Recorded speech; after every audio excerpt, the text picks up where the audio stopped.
शायद आपने भी श्रीलंका की मशहूर चाय सीलोन टी पी होगी, लेकिन क्या आप उस चाय को उगाने वालों की कहानी जानते हैं? श्रीलंका का सबसे ज्यादा निर्यात होने वाला उत्पाद चाय है, जिसे सदियों से वहां रहने वाले पहाड़ी तमिल उगा रहे हैं। करीब 200 साल पहले अंग्रेज तमिल मजदूरों को यहाँ कॉन्ट्रैक्ट पर लेकर आए थे। ये मजदूर यहाँ चाय और रबड़ के बागानों में काम करते थे। वो बस खाने भर का ही कमा पाते थे, यानी गुलामी से थोड़ी ही बेहतर स्थिति में थे। मलय तमिलर பொறுத்தவரைக்கும் ब्रिटिश अंग्रेजों के दौर में तमिल लोगों को भारत से श्रीलंका यहाँ चाय बागानों में काम करने के लिए लाया गया था। ऐसा माना जाता है कि जब इन मजदूरों को लाया गया था तब इन्हें घोड़ों के अस्तबल जैसे कमरों में रखा गया था, जिन्हें लाइन रूम कहा जाता था।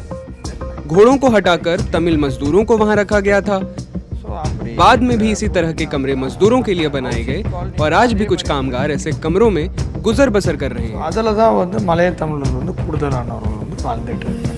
अब उन तमिल मजदूरों के करीब 8,40,000 वंशज श्रीलंका में रह रहे हैं। लगभग 1,50,000 पहाड़ी तमिल, जिनमें ज्यादातर महिलाएं हैं, वो द्वीप के बीचों बीच बने बागानों में काम करते हैं। पीढ़ियों से चला आया शोषण अब भी जारी है। वो रोज 3 यूरो यानी कि लगभग 270 रुपए कमाते हैं, जो औसत वेतन से काफी कम है। यहाँ रहने वाले कई मजदूर केवल 1,000 श्रीलंकाई रुपए यानी करीब 3 यूरो प्रतिदिन पर काम करते हैं। इसमें बच्चों की देखभाल नहीं हो सकती, जरूरतें पूरी नहीं हो सकती। हम घर बनाने के बारे में कैसे सोचें? कई लोग ऐसे छोटे घरों में ना के बराबर सुविधाओं के साथ रहते हैं।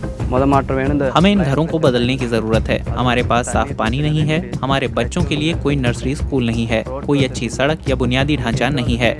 आप देख सकते हैं हम किन परिस्थितियों में रह रहे हैं।